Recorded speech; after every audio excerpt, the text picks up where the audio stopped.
Bonjour à tous et bienvenue dans ce premier épisode du Coin des abonnés, comme vous avez pu le voir dans le titre. Donc je vous avais proposé de m'envoyer des photos si vous vouliez partager avec les abonnés, puis avec les gens qui pourraient arriver sur la chaîne, des photos de votre matériel, de vos astuces, etc. Donc il n'y a pas eu beaucoup de participants, puis ça peut se comprendre, peut-être un peu de timidité à montrer ce que vous avez. Donc je vais quand même commencer par vous montrer déjà ce que j'ai reçu en remerciant ceux qui ont bien voulu participer. Et donc c'est parti. Alors, à tout seigneur, tout honneur, donc celui qui était à l'origine du projet, qui m'avait proposé l'idée que j'avais trouvée intéressante, je veux parler de Chris81. Donc, première photo de Chris81 qui nous présente son 4x4, un Toyota. On parle d'un bon gros véhicule bien résilient, bien résistant. On voit que derrière, il n'y a pas seulement ça dans son garage.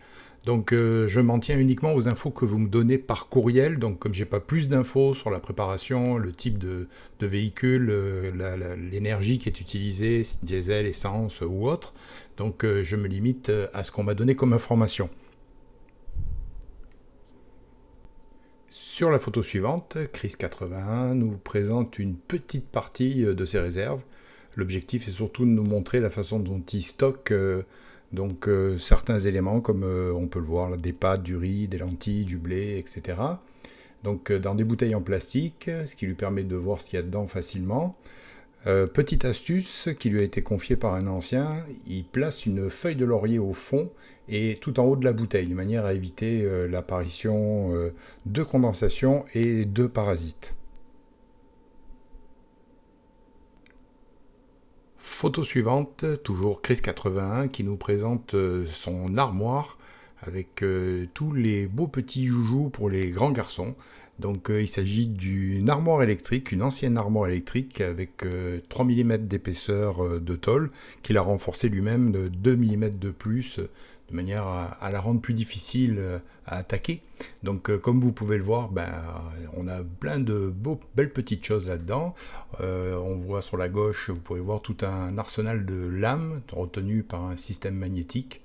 En bas à droite, on a un stock de munitions qui semble être assez intéressant avec une multitude de choses. Et en haut, dans leur atelier, on retrouve quelques armes très intéressantes. On n'a pas plus de détails, mais on a tous reconnu le superposé en 12 sûrement, semi-automatique, fusil à pompe, ainsi qu'une carabine qui va permettre des tirs quand même d'une certaine précision, vu la lunette qu'il y a dessus, le silencieux, réducteur de son et le bipied. Plus une arme à l'avant qui elle aussi a l'air assez sympathique. Donc très belle réalisation de Chris81. C'est super gentil, super sympa d'avoir partagé ça avec nous. Donc merci à toi Chris et on passe à l'abonné suivant.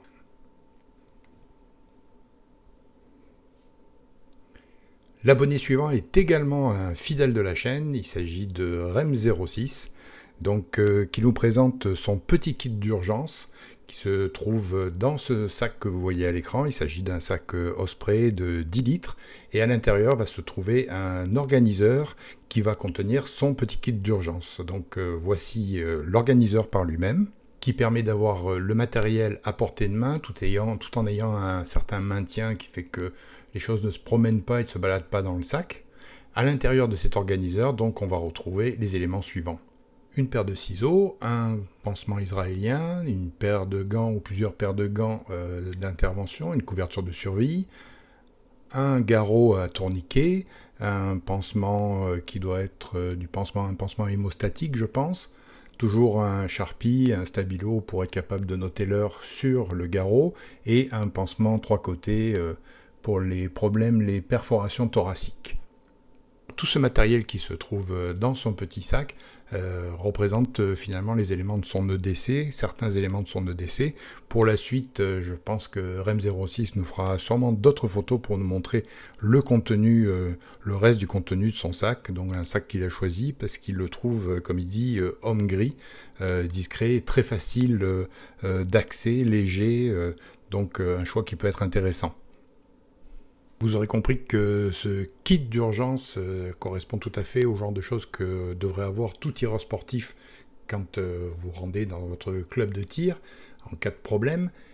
D'ailleurs, Rem06 en profite pour nous faire parvenir une petite photo qui nous montre bien sûr son casque protection d'oreille, mais notamment son Glock 19 en 9 mm.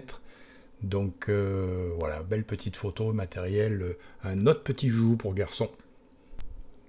Et pour finir, REM 06 nous montre pas seulement des armes à feu, mais également aussi quelques lames, j'imagine parmi ses préférées, que ce soit en couteau, hache, ou bien en scie pliante, en mora.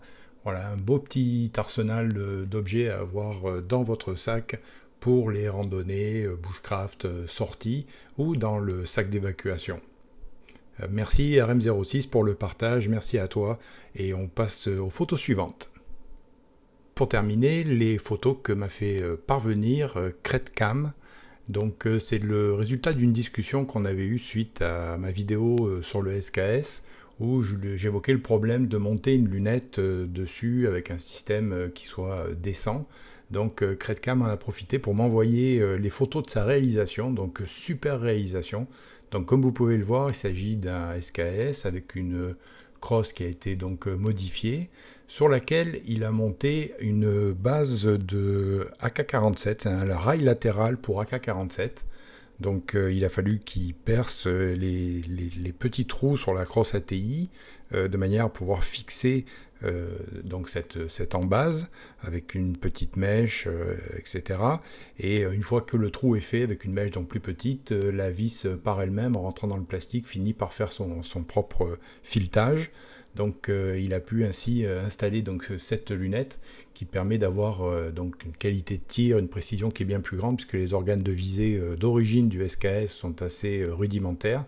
Donc comme vous pouvez le voir, en plus l'avantage c'est que la lunette se trouve donc surélevée, que les organes de visée ouverts sont toujours présents et toujours possible de tirer sans utiliser la lunette. Donc le système peut se démonter puisque c'est fixé sur un rail qui est lui-même fixé sur la crosse, comme vous pouvez le voir. Donc un très beau résultat avec un SKS avec bipied et puis frein de bouche qui a beaucoup de gueule, je trouve. Donc super résultat. Merci à toi CredCam, c'est très apprécié de me montrer ce qu'on pouvait faire puisque j'ai longtemps hésité et je trouve que c'est une option intéressante et le résultat est vraiment très esthétique. Donc merci à tous, un petit mot personnel qui provient de Perma-Lorraine qui m'a demandé si lors du dernier live, la personne qui était intervenue, qui s'appelait François, s'il voulait bien rentrer en contact avec Perma-Lorraine. Si tu vois cette vidéo, tu auras juste à m'envoyer un petit courriel à l'adresse courriel qui se trouve à propos de ma chaîne.